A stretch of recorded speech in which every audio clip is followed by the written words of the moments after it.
A very good morning to everyone who has joined us today. My name is Taran Shukul, your host and moderator for today's session, and I welcome you all on behalf of EdgeCon and Ka-Ching to what we are sure will be a thought-provoking conversation with Mr. Anjum Rajabali. I would also like to extend my gratitude to Arun Goswami, Chairperson, and Vidika Dhandania, President EdgeCon. Joining us today is Mr. Anjum Rajabali on the topic artistic freedom. He is the head of the screenwriting program at Whistling Woods International. He has written films like Drohkaal, Ghulam, Legend of Bhagat Singh, Raajneeti, among many others.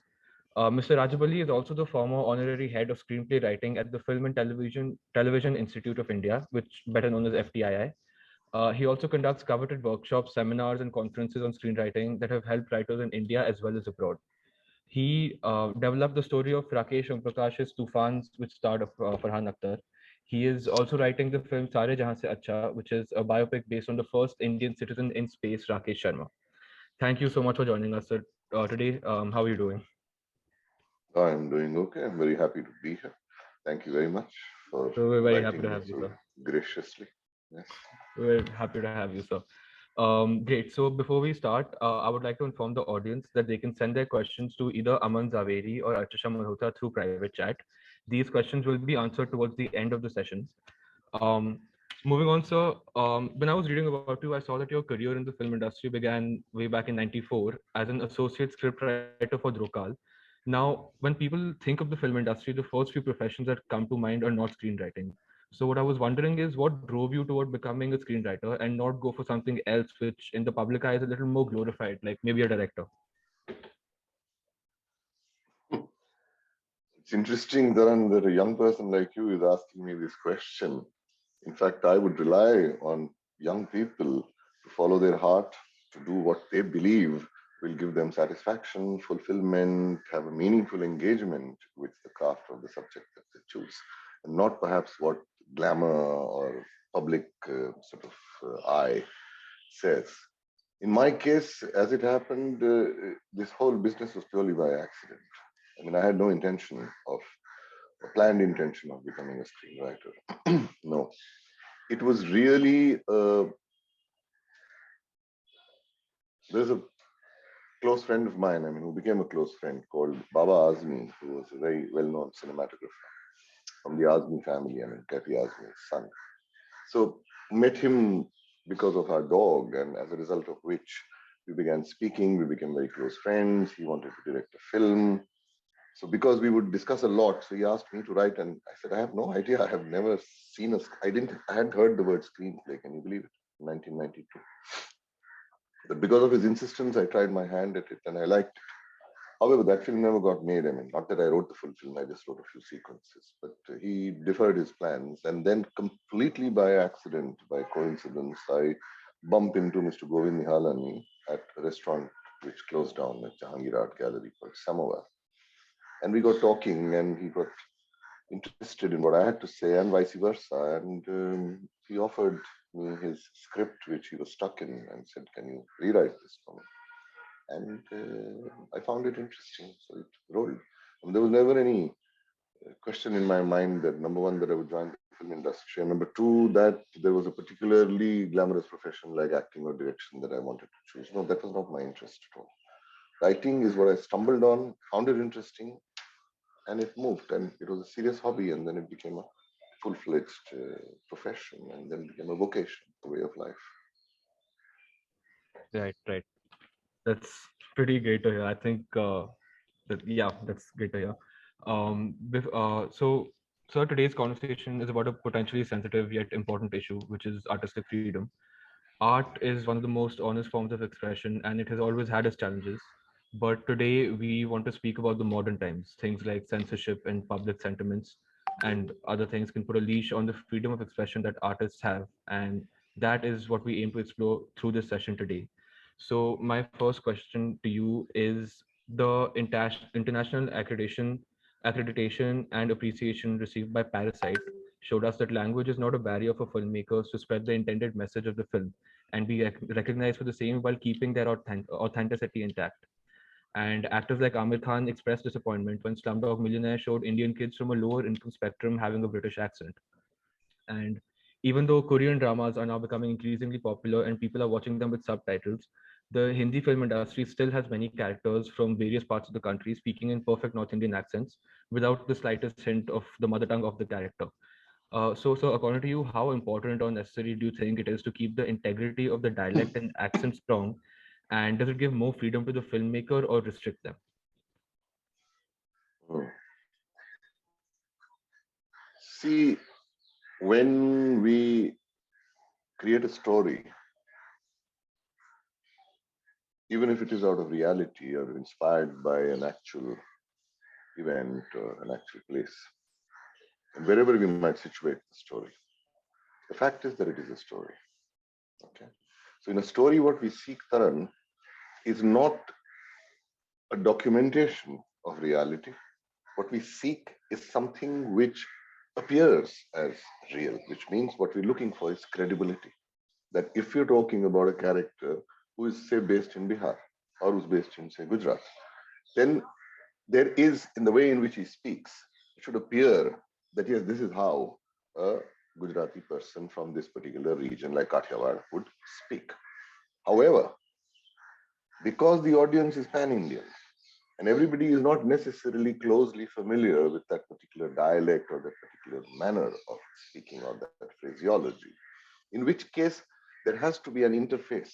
So the dialogue writer, whoever is writing that, has to make sure that while it has its authenticity, it is also accessible. Now, if somebody, for example, were to be speaking in, say, pure Awadhi, or speaking in, say, Madhubani from Bihar, okay, pure, if he speaks in that way, it's very difficult to understand for everyone. And the point is that given the levels of literacy, including cinema literacy, subtitles don't always work. It restricts the accessibility of the film, which is why there is a certain kind of interpretation which is made, what we say, that we make it available to the popular audience. And hence, this is how it is generally done. So there will have to be some amount of tweaking of that. I'll give you a simple example which comes to me. There was a film called Manthan, if you heard of it. Sham Benegal directed it, and Kafi Sahab and Shama Zaidi and some others wrote it. And I think Tendulkar also. It was set in, clearly you could make out it was set in some part of North Gujarat.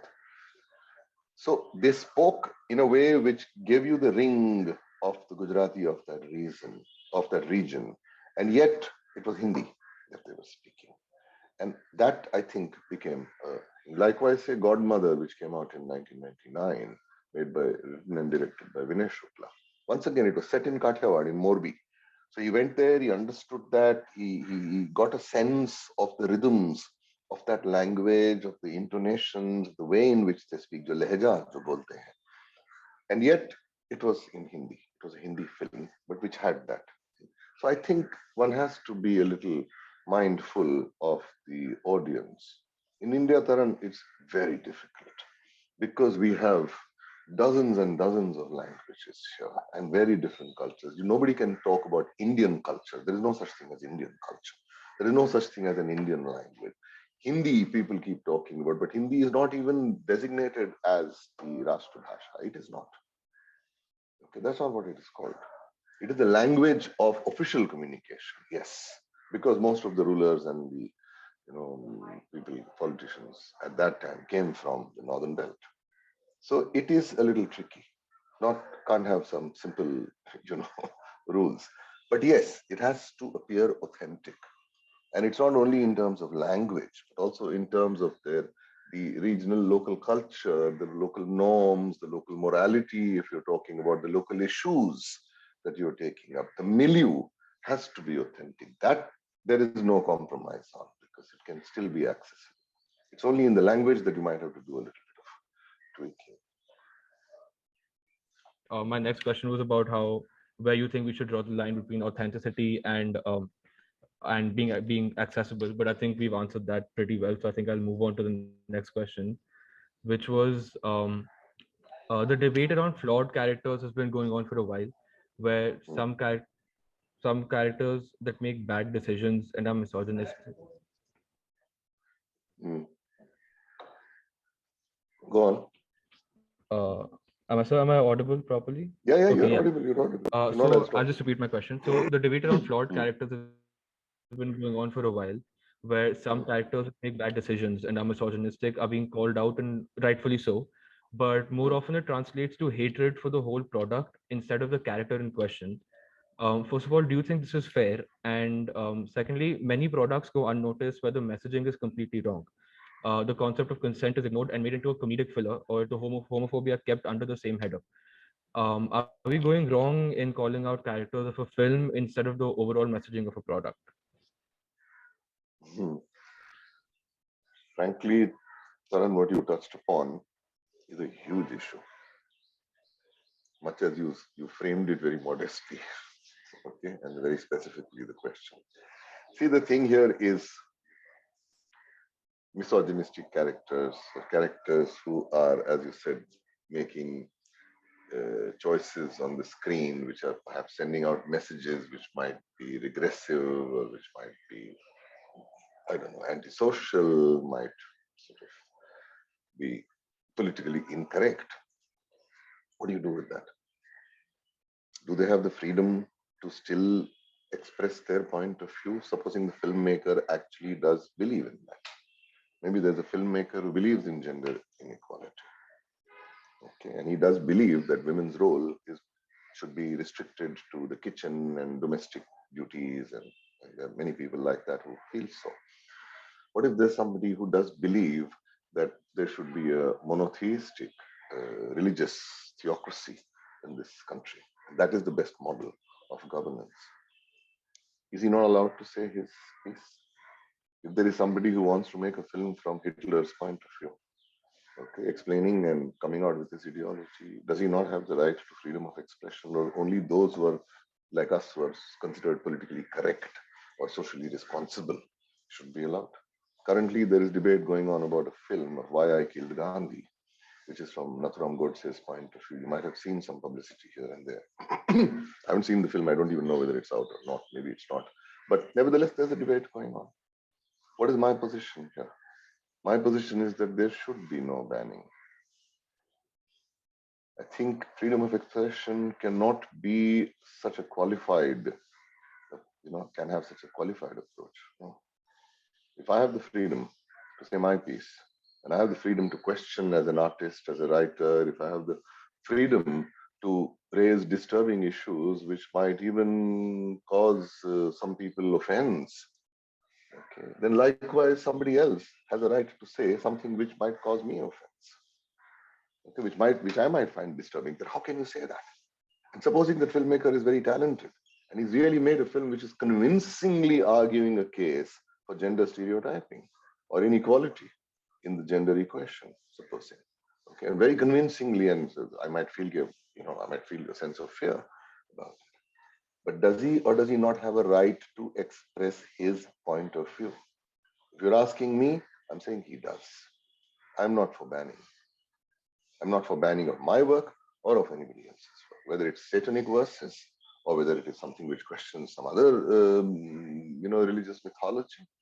I think this is exactly what keeps a civilization vibrant and civilized. What is civilization, Taran? Civilization, living in a civilized way, means that I am able to see your point of view. I am able to understand your point of view, even if I disagree with it. So I grant you your right to hold on to that point of view and propagate it and express it as much as I value my own right and freedom to do so. In which case, when you're saying that if there is a character who espouses a certain position or utters a certain line, there are gangs of people who get together and say that this film should be banned because that character is uttering a line or using a certain kind of symbolism or whatever it is, which has harmed my sensibilities or which has offended me or which has insulted my culture or my religion, etc. I find this completely unreasonable. And you know what I feel here, quite honestly? That the communities or the people that these protesters claim to represent, they don't necessarily feel offended in that way. It's a film, it's a story. You ride with it. I mean, India is a vibrant democracy, has been so. We've had a whole spectrum of opinions coming out in every single sphere, whether it is politics, whether it is art, whether it is cinema, storytelling. We've always had. We've had hundreds of Ramayans. We have hundreds of versions of the Mahabharata. Okay, all of them equally, cogently presented with a very different point of view. We have feminist versions of our myths, which is completely fine because that is food for thought. That is how actually a society learns to develop its intellect, its thought. That's how tolerance increases. That is how a society becomes more empathetic. That I'm empathetic with that point of view, even though I disagree with. I understand why that person is feeling so. And that is what makes a society more compassionate. It allows us to feel the pain of others. We realize that the person is coming from a position of pain, even if I disagree with that. But this leads to some kind of meaningful engagement and debate, which might have a more fulfilling resolution rather than me taking a stick and coming after you and insisting that you be banned, otherwise I will beat you up. This is not a democracy. This is not the yardstick by which you measure a civilization. Okay. So therefore, yes, I'm going beyond what the specifics of your question was. I'm talking about actually encouraging and creating the space, safe space for artists, writers, young people like you people who have your own opinions. If you were to live in an atmosphere of fear and start self-censoring, where are we headed? Is that progress? Is that where we become the intellectual leaders of human civilization, which is what we have been so and which we are so proud of?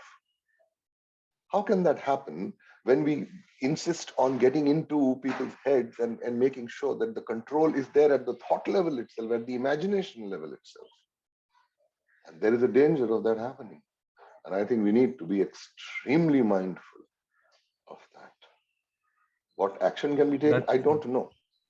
Yeah, but I think we should all be very mindful of that. It is our right. This session is about freedom, artistic freedom. And artistic freedom doesn't only mean freedom for screenwriters and filmmakers and painters and novelists.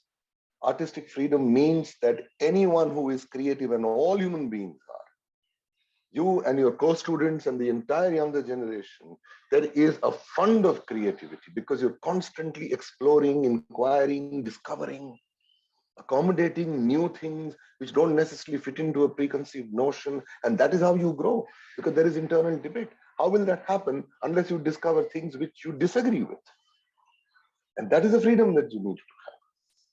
And the freedom to be able to express a point of view which is not part of the norm, which doesn't agree with the mainstream. So what? So this is my view, even of films where you have somebody espousing, and it's not something which I necessarily have to agree with, but I have to fight for its right to express. That's quite refreshing to hear, sir. I don't think we hear people talk about it so passionately a lot, but it's quite refreshing to hear. So I'll go to my next question. There has been an increase in the number of biopics produced, and on one hand, they are bringing amazing real stories to light, but there is also a tendency to whitewash figures and try to justify their actions and have the classic victim of circumstance narration. So, as a writer, where do you draw the line between authenticity and giving the audience a true account and the possibility of defamation and potential hate towards a particular real character? Mm. Mm. You know, I think there are two factors which seem to be emerging from the question. Let me see if I can articulate what I mean. Number one, what you mentioned about authenticity, once again, bringing it in here. Now, what is a biopic? A biopic is not a documentation of the person's life or the events in the person's life. Yeah. Forgive me, there's this.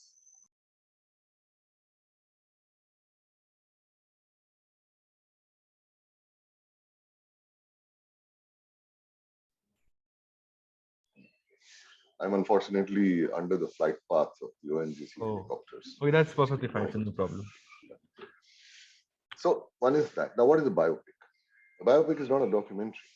A biopic is the story of the person's life, which means looking at the person's life, you have to extract a story. Now, what is the story? The story is generally based on a certain central idea. So if there is a view that the writer has of this person's life and personality and feels, okay, this is what is interesting and this is the reason why I believe his or her story should be told. You see, because a huge investment which is going to go into the making, then it is that quality that we aim for the story to bring out. Now, in that, what are we seeking? We have detected what we believe is the truth of this person's personality, that this is what the person was. Correct. Now, all the facts of his life don't necessarily are not enough to bring this truth out. So your aim, if there is a tussle between the fact and the truth, the job of a biopic writer is to go for the truth, which means you have the liberty many times to sometimes create incidents and situations and characters which will create a dramatic possibility for that truth to emerge. If you believe like that a person has, let's say, like I was like I wrote the biopic of say Rakesh Sharma. Okay. Now what is, according to me, heroism? Heroism is the ability to steadfastly hold on to a certain goal that you have decided for yourself. No matter what happens, you stick to that. To me, that is the only definition of heroism that is accepted. Now, I need to look at the person's life to see where is it that this is manifesting itself, because I do believe that he has that quality in him. He may not express it because people are modest. Okay. People are not all that self-aware sometimes, but it is the job of the writer to be able to see that and feel, okay, yes, I think this is what makes the fellow tick. This is the most interesting thing about him. Now, I may have to actually create fictional situations here and there such that it will provoke the character to display this quality. Because this is what I believe is the truth of that personality. Now, can I be faulted for introducing new characters or certain types combining characters? Can I be told, but this is not exactly how it happened? That is not the job of a biopic. The job of a biopic is that if something like that had happened, would this character, would this person have reacted in this way? That. If that is right, you feel, okay, yeah, that is how he would have reacted. It didn't happen, but had it happened, this is how his response would have been. Then we are okay. Then that's the truth. That's number one. Now, number two, part of the question that you raised. See, if you look at of late, okay, there have been a slew of so-called nationalistic films. Now, in that nationalistic films or so-called patriotic films, there is a particular political perspective which has been taken very clearly. Right? Whether it is a Kesari, whether it is Panipat, whether it is your Anaji, there's a particular kind of ideological position which is being presented, right? Which means that the character's story is being used also to cater to a certain acceptable political ideology. Does he have the freedom to do that? Yeah, he does. Do I agree with that interpretation? No. But does that mean that I have to go and start throwing stones and stopping it? No. Yeah. I mean, Kesari has a particular slant, so-called, so even including Padmavat, for example, the depiction of Alauddin Khilji and the glorification, say, of the Rajputs there, for example, and then twisting the facts of history that how was Ratan Sen killed in the end of it. Khilji didn't kill him. Okay, in fact, he was killed by another Rajput. So twisting that around to present a point of view, yeah, there is there a falsification which is taking place? Yeah, there is. To me, is it credible? No, it's not credible. But does that person have a right to make that film? Yeah, he does. अब तुम क्या करेगा? How can you start restricting that? Can only this is allowed? Where will you stop? Where will you stop? What you think is politically correct or what you're calling bad decisions That person may not agree this is a bad decision. He thinks your position is bad. तो क्या तो एक दूसरे को चुप करा देंगे, मतलब कोई कुछ नहीं बोलेगा, कोई कुछ नहीं बोलेगा. सोच लो इसके बारे में. Yours is the generation that we look up to. Yours is the generation that we feel gives us hope. I'm a teacher for the last 18 years. I deal with young people like you all the time. And what actually gives me confidence for our future, for the future not just of this country, of the world, is that interaction. When I see the kind of vitality of original thought that you people bring in, and I feel that if a society has to have a future, it is this that they should be nurturing. It is this that they should be nourishing. It is this that they should be encouraging. Okay, please disagree with me. Please take a position which is counter to this so that we can have a debate, because perchance I will learn something from you. And this is how I teach, by encouraging dissent. That don't think that you're being disrespectful by disagreeing with me.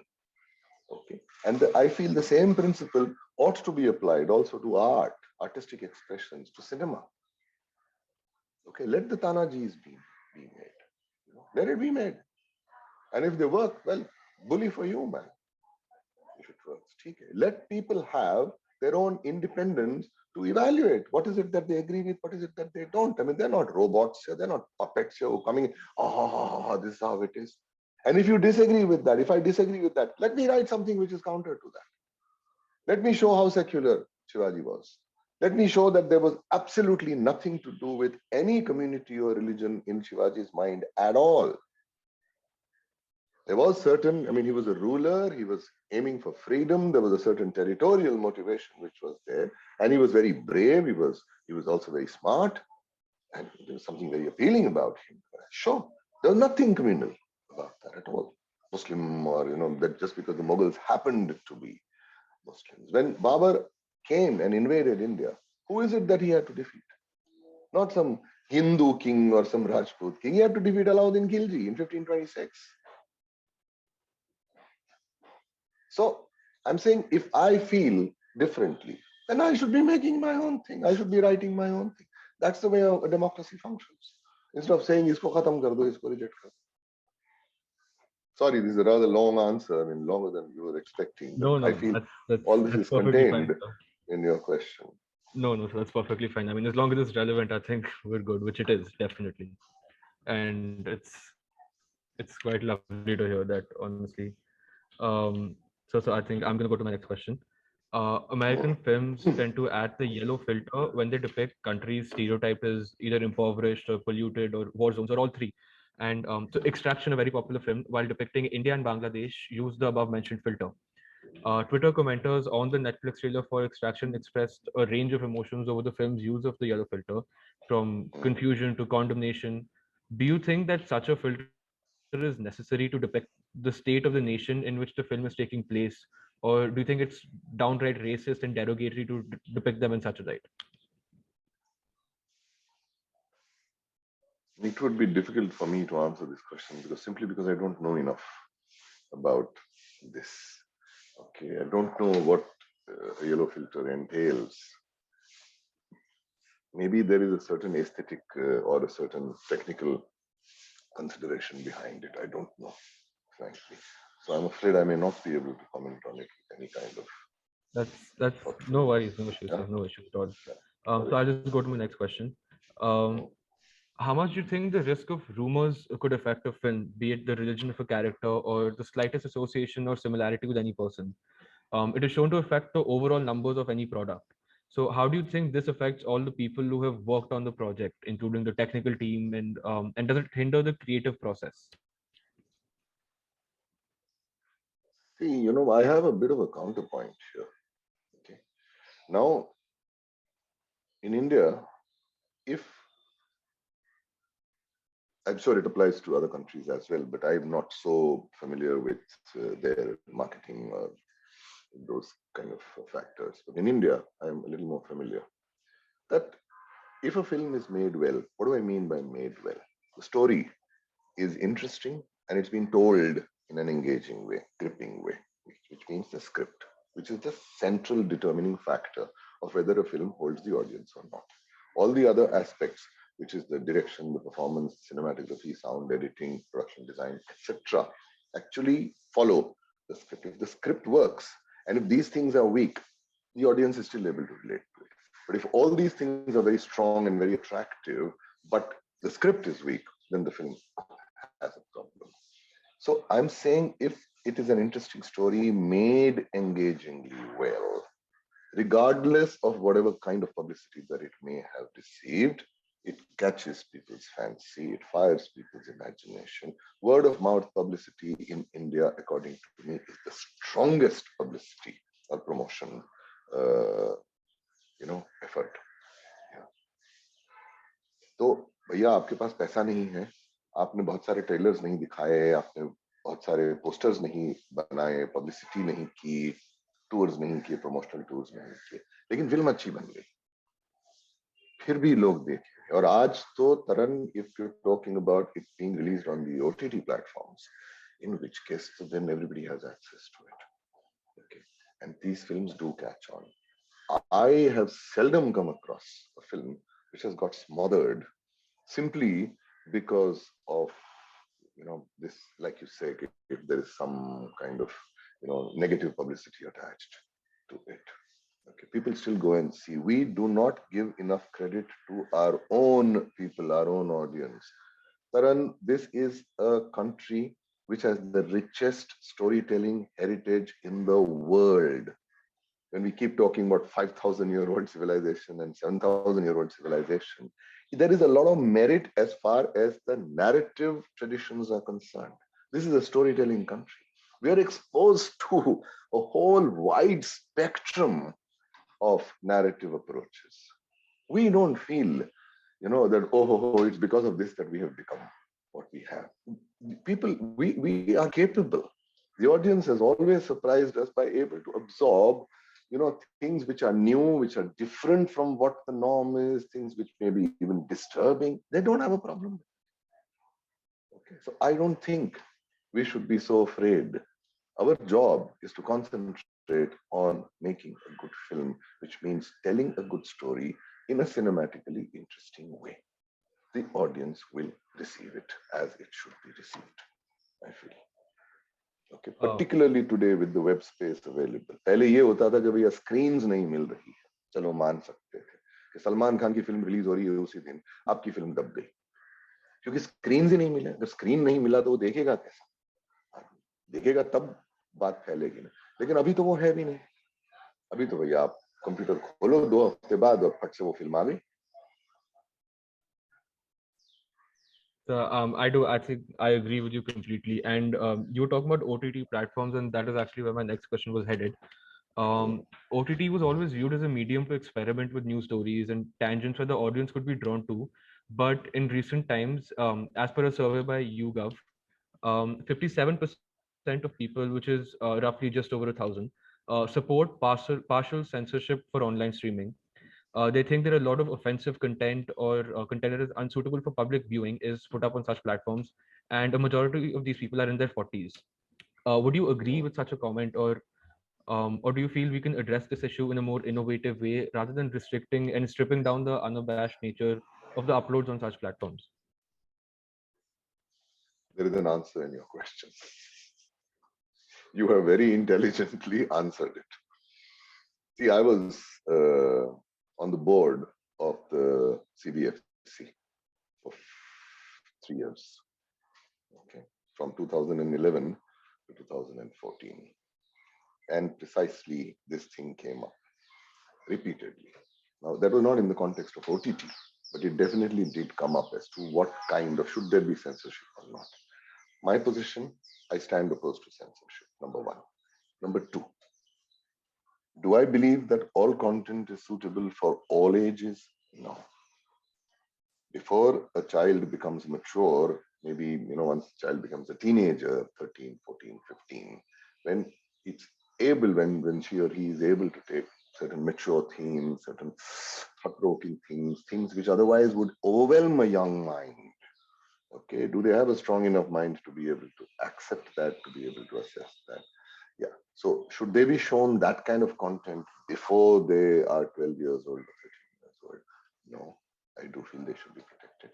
Sometimes extreme forms of violence or very graphic sex, etc. Yeah, it's a problem.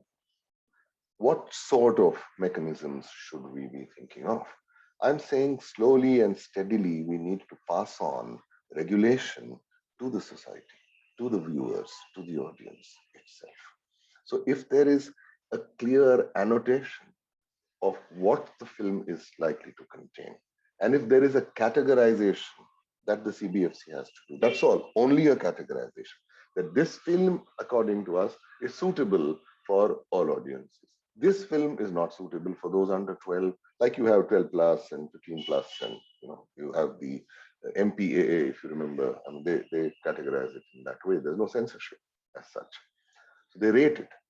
I feel if this is there, and even on OTT, if there is a certain mechanism by which this is allowed and by which this is implemented, I feel families will work out their ways of regulating it. Today, 40-year-olds are worried.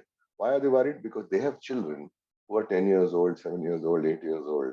So they obviously feel very worried. Ye to computer kholega. We have gone to work. He's come back from school. He started the computer. Dah!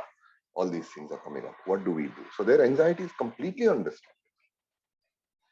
Completely understandable. Okay. But we need to work out, like you said, innovative ways in which this can be. And I feel it is possible to attempt. There are other societies who do that. I mean, they do survive.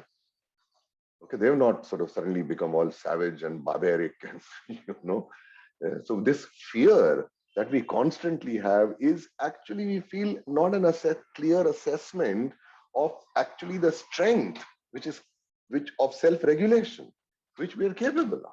You have to allow people to be responsible for what they choose to see. So yeah, again, I do feel that instead of going down the censorship route, which is very easy, then there is no stopping it. I've been in the CBFC. And I know, literally, I mean, you could have the power saying, no, I'm not passing this. वो filmmaker मर गया बेचारा, वो कहाँ वो tribunal में लड़ने जाएगा FCAT? So now तो even FCAT has been taken away, the film whatever certification appellate tribunal. You have to go to court. I mean, now his film is stuck. He's not getting a release. Where is he going to wait? So they really become very helpless, and it's pathetic to see that. That is not the job of a categorization or a certification body to torture people like that. Now, I don't agree with it. No, it affects my morality. Who the hell are you? Allow the audiences, I feel, gradually to determine what they would like to see and should see and not. Anyway. Right, sir. I think I definitely do agree with you on this as well. Today's my lucky day, Taran. You're agreeing with everything that I'm saying. So, I mean, you're saying the right things according to me. So, what else can I do? Oh, indeed. Thank you very much for your endorsement. I'm saying what I feel. You think they're right? Great. I mean, according to me, I can't speak for everyone else, but right. So I'll move on to my next question. Many controversial works have been published which have tried to explore the themes of pedophilia, incest, rape, substance abuse, and many more, but have often been criticized for the manner in which they have tried to portray these themes. Should the fraternity abstain from pursuing such themes altogether, or is there a way where these taboos can be delineated in a sensitive and respectful manner?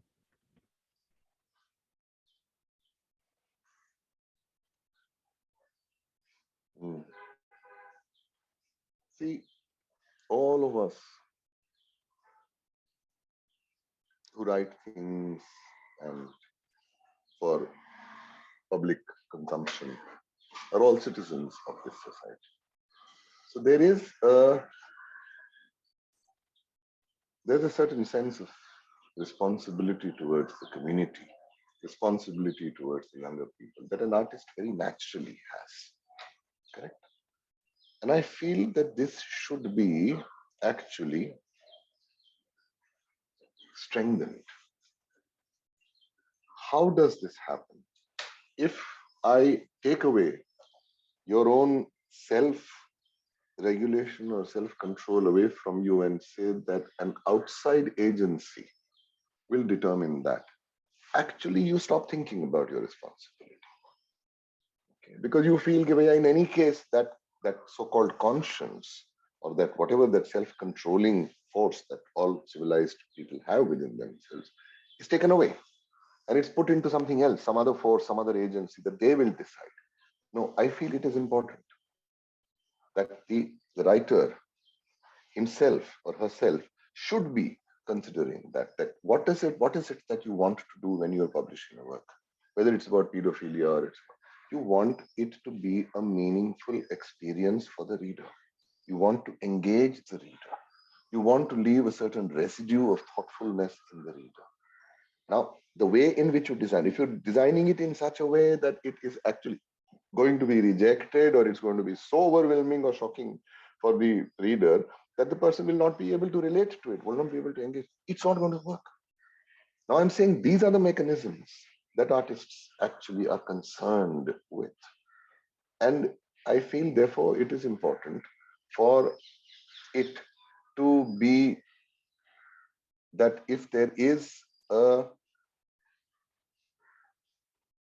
if there is a focus actually on that, on sensitive writing, on writing in a way that actually serves and fulfills your intentions, then that is what I think should be the engine of to the answer that you are raising. Okay, here. So once again, I keep going back to my same actually original position that all these are internalized mechanisms, and that is what keeps a society vibrant. That is what keeps, discourse and interaction and engagement with artistic expressions, full of meaningfulness, full of a certain vitality. And that is what we should be doing. Instead of taking that away and saying that, no, I'm taking a danda and getting after you. Yeah.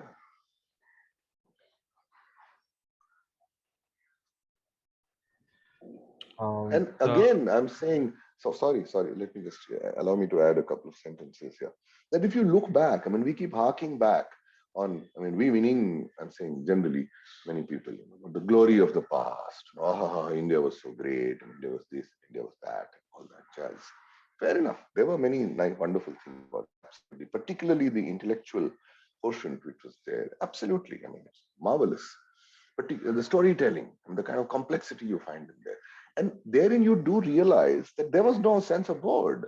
There was none of those sort of agencies were there where people took offense and got after you. Okay. And yet it survived. It thrived. It didn't just survive. It was nourished. So many wonderful things came out from this. Scholars from all over the world would visit India. You think all those things were what expressed within a very narrow band of so-called political correctness or neutrality or safe thing? No. You look at, yesterday I was listening to the poem by Muhammad Malik Jayasi, Padmavat. Okay. And uske andar ek hota hai jo bolte hain nakshit varnan of her beauty. It's a graphic description. It's beautiful. There's nothing vulgar about it. Okay. You read various works of, Kalidas, and you see, look at the way in which, erotic expressions, for example, were very integral to our artistic expression. And there was nothing, nobody was disturbed by it. There are temples, come on, I don't need to repeat myself. And there's Khajuraho and there's Ajanta, Ellora, etc. What was that? What was that? There was a certain maturity which was there in society where people were able to see that as an artistic expression and not something which is disturbing or titillating to you. There was a difference between pornography and erotica. So all that is there. It's embedded in our DNA. We've grown up with that. It's part of our tradition. I think we should rely on that. We should have some confidence in our own people, in the whole internalized heritage that we have. We're very lucky with that. Sorry, go on. No, sir, please don't apologize. That was honestly very nice to hear. But unfortunately, we are running out of time. So that was my last question for you for the day. However, our audience has sent in a lot of questions. So I think we can move to that now. So the first one I have from the audience is that Many actors have spoken up against abusive directors, yet we forego this behavior by saying that they are genius artistic people and need a certain level of freedom to operate with their actors. Are we going too far in excusing toxic behavior under the label of art, or is it also a part of artistic freedom? Let me put it directly. It's nothing to do with artistic freedom. Taking advantage of somebody because of your position, which has an unequal, power or authority in you, where that other person is vulnerable, taking advantage of that or to get sexual favors or to, take advantage of the person is not on. Sorry. Of course, it should be fought, it should be stopped. Absolutely, there should be mechanisms within every community, within every industry, every business, where a person who feels vulnerable, she should have absolutely the freedom to go and securely complain, and action should be taken. Absolutely. I mean, that is part of your freedom. If the so-called artistic director has the freedom to exploit you, well, you have the freedom to not, succumb to that, to not comply with that. Ask him to bugger off. And we should embolden and strengthen these people and not keep them vulnerable, which unfortunately we do. No, absolutely. It's nothing to do with artistic freedom. It's nonsense. Right, sir. So the second question from the audience is that India has a large number of unappreciated and highly creative short films, ranging from a thought-provoking piece like Suno to an adaptation of the Ahalya Curse. Yet we don't see them being promoted that much in the mainstream media as much as the standard projects. But the situation is definitely changing with some of the biggest award associations in India giving acknowledgement to short films, well, in the form of awards. Do you think we will ever see big mainstream directors using short films as another creative window to give a platform to new stories? Oh, yeah. Oh, yes. It's already beginning to happen. It's already beginning to happen. There are so many successful, talented mainstream directors who are making short films. Just do a search and you will realize many of them are also starting out with anthologies where you have 1 hour stories or 45-minute stories as part of an anthology, which already has come. Large platforms are supporting that.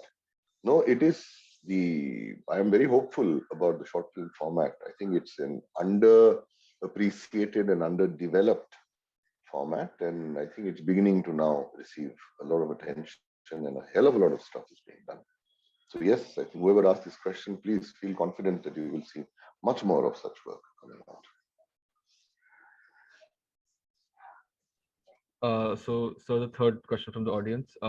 In a film companion producers discussion, many prominent figures, including Karan Johar and Zoe Akhtar, spoke about the pay gap between actors and the technical team and writers. Even though the essence of the movie is really captured by the cinematographers, editors, and other members of the crew, do you see any change in the positive direction in this sphere? Sorry, repeat the question, please. I Of course. had a synaptic lapse. No. Put it down to my age. Right. Okay. Um, so You're talking about the disproportionate pay. the pay gap, Yeah, and sorry. even Yeah. though, yeah. So even though the essence of the movie is captured by the cinematographers and the editors, and the other members of the crew, right? So do you see any change in the positive, in the positive direction in this sphere? Give me the name of this person who asked the question. So I unfortunately do not have the name. I am being sent the name by my team. I want to address the person. That's why my name. Let me just find out. So just give me a second.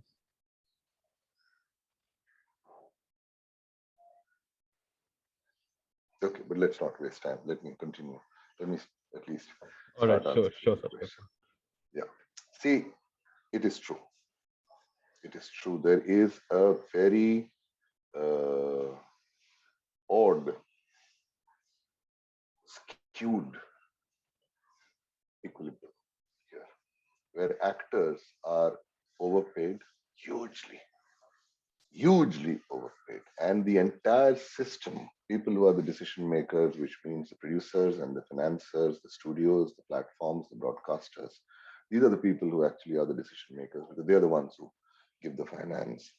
It is a set belief that it is only the actor who will bring in the audience, because the actor's job is to, what we say, open a film. It is the job of the script to keep the audience there, to bring the audience back.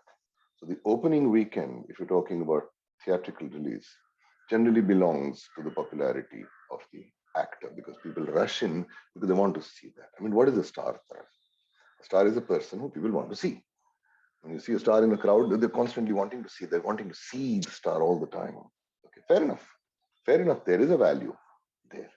Okay. But a star is not the component which actually makes a film successful. Otherwise, you wouldn't have had this slew of big flops happening recently, starting 2018 onwards. Huge. I don't even have to name them. You know them as well as I do. All the top stars went for a toss. Big projects. So, but nevertheless, there is a collusion. Stars have not just disproportionate pay packets, which is hugely disproportionate, by the way. It just destroys the budget of the film. Okay? It keeps the others underpaid, and it affects the quality of the film. But also in terms of their creative decision making. If a star dislikes a particular song or a line in a song or a particular scene, that scene goes. If a star wants to change the end of a particular film or story, it goes, it is changed. This is nothing short of ridiculous. This affects the creative quality and the future of a film industry if this continues like this. Because stars are not qualified to understand scripts the way writers and directors do. Stars are not qualified to understand camera angles or lighting or lenses the way the cinematographer does. Star's job is to perform. The decision is taken by the director कि भैया ये script approved है, ये चल रही है, because his job is that, his expertise is that. Star has no business to come in and say नहीं ये बदल दो, वो बदल दो, ये निकाल दो, ये म्यूजिक की लाइन ठीक नहीं है, वो लिरिक की लाइन ठीक नहीं. अबे आप होते कौन हो? आपको क्या मालूम? But such is the position which they do have. So yes, it is a problem. And whoever it is that asked the question, I was hoping to get the name, but let me point out that it is not the cinematographer and editor that you're talking about which make the film happen. The film starts because there is an idea for a story. Then a story is written. That story is then developed into a script. Based on that script, all the others, the cinematographer, the editor, director, actor, musician, production designer, sound recordist are hired to ensure that that script then gets enhanced and comes onto the screen. So it is that. And our script writers are underpaid. Ask me about it someday. Okay. Yeah. To put it in one word, yes, they are hugely underpaid. And one of the reasons is because a large part of the budget is going to the stars. Right, so just in case you do still want to know, the question was asked by Archisha. Oh, indeed. Okay. Achisha, you understood what I'm saying? Please, when you're watching a movie which you liked, pay attention to the story, because that is where it starts. The script is what brings the entire film together. So we are unfortunately running out of time, so I have just one last audience question for you, um, which is many believe that the West has figured out the balance between theater and screen with the success of Broadway productions like Hamilton, Chicago, The Phantom of the Opera, and many more. India yet has to uplift the theater where many creative avenues can be explored. Where do you think the industry is at with respect to its reach and audience exposure? Hmm. भाई दूर की बात है मेरे हिसाब से. कुछ को ऐसी शुरुआत भी नहीं हो रही है where you find films being adapted to theatrical productions. I mean, you just had maybe one, there was Mughal Azam, and who knows, one of these big opulent dramas. But generally speaking, that is not, no one's even thinking of that.